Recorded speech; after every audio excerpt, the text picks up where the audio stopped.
Hello, everybody. It's your friendly neighborhood INFP Sam from that one MBTI channel. So one of the things in Genshin Impact that a lot of people have been wondering about and have been asking a lot of questions is why did Orobashi attack the Shogun? Why was the Tengu attacked? Why was the war started? What caused this great deity of the people of Watatsumi to go into an unprovoked thing of aggression? Well, my friends, it just so happens that a new weapon has been introduced into the game called the Akuomaru. Now, if we were to go into the lore of the weapon, it states thus. The blade was once used by a mighty general of Watatsumi. It is said that he only knew as much of swordsmanship as the Getsumon and the Yushio styles he taught himself. And yet by their grace he never vanquished by any mortal in a duel or on the field of battle. It is often said that snakes and fish are both cold-blooded, but cold-blooded creatures ever seek the promised land of Warth. To see his people's dreams fulfilled, the Omikami challenged the gathering storm clouds to war. Amongst the people of Watatsumi bent upon conquest, a young man stood out from the rest. His fearless valor won him great love in Watatsumi, and they named him Toizanu. Forgive me if I pronounced that wrong. But after many years passed, his kingly name was forgotten, only to be replaced by the epithet by which his foes knew him, Akuo, the wicked fangs and claws of the great serpent, the savage, demonic invader of Yashiori Island. The slaughter had hardened the young man into a warrior, but to him, only the wish he made before departing, a wish made upon the moon reflected in the waters beside the shrine, was eternal. One day I shall set myself above Mount Yogu, overlooking the palace of the Lord of Thunder. I'll have a joyful showdown against the legendary Great Tengu of Yogu upon the roof of the Ten Shukaku. And then I'll bring that Tengu's mask back to Ayami and Moon as a souvenir. At last the tides washed all their dreams away like towers in sand. The Tengu's mask, shining like a crimson star, was shattered like seashore gravel amidst the chaotic battle. Nor would the shrine maiden who shone like moonlight into the young man's soul ever return again, while the Akuo himself would face the blinding ray of lightning alongside the great serpent. So he died alongside Orobashi. Now, if we, once again, go back up here, Omikami is the title given to Orobashi of the people of Watatsumi Island. The Omikami Watatsumi. And the reason this is suggesting is that the people of Watatsumi were bent upon conquest.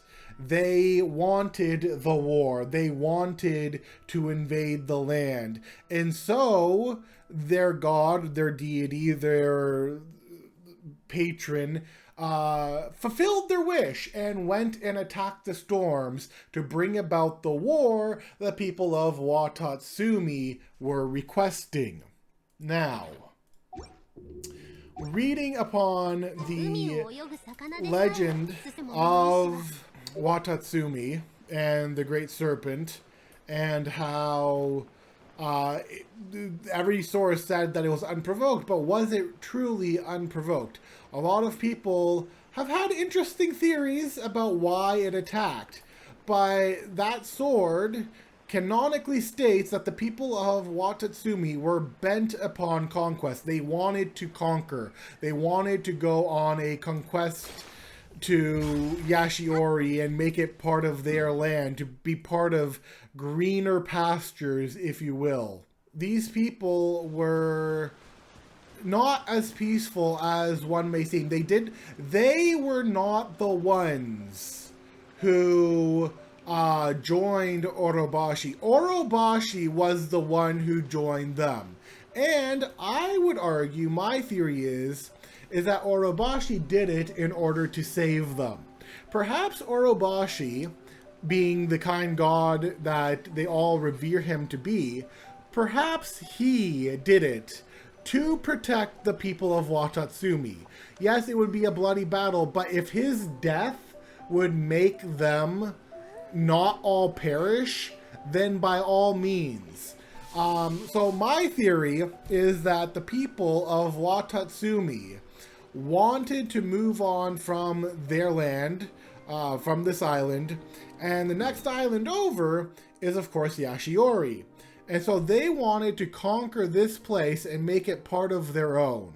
And who knows, maybe they wanted to then conquer this place, and then go over here and conquer this place. Because I don't even know where the Tenshukaku would be. I'm going to assume maybe around here to battle the Great Tengu. But basically, they wanted to go from here to potentially here. This place didn't exist yet. This place probably would have been ignored, maybe. But they were bent on conquest. They were bent on conquering. They wanted to conquer. They wanted the war.